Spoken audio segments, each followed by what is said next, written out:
Hello and welcome to today's tutorial. In this lesson, we'll learn how to check whether a given value is empty in JavaScript.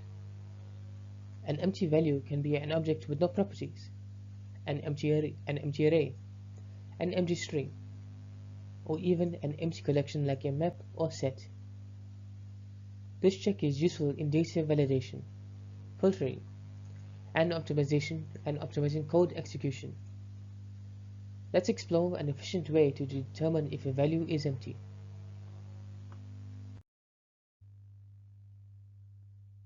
Different JavaScript values can be considered empty based on their type. Objects with no properties, arrays with no elements, and empty collections are all empty.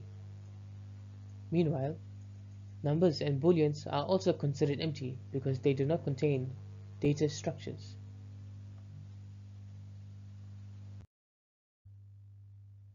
This function works by checking different conditions. If the value is null or undefined, it is empty. If it is an object, it checks whether it has keys. If it is a map or set, it checks if size is strictly equal to 0. If it is a string, it checks if length is strictly equal to 0. This ensures an accurate check for various data types.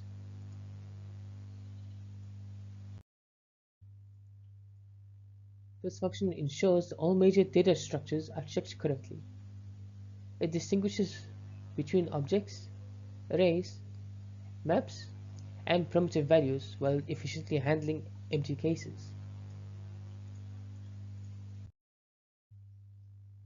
This function correctly identifies empty objects, collections, and strings while filtering out non-empty values like populated objects and arrays. It also considers numbers and booleans as empty, since they are not collections.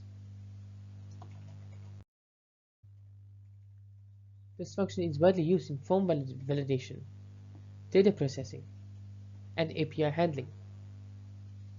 Detecting empty values helps prevent unnecessary operations and improve performance. This wraps up our lesson. We've learned how to detect empty values across various JavaScript data structures, ensuring better validation, data handling, and performance optimization. Try using it in your projects. Thank you for watching. If you enjoyed this video, please make sure to like, share, and subscribe for more JavaScript tutorials. I'll see you in the next one.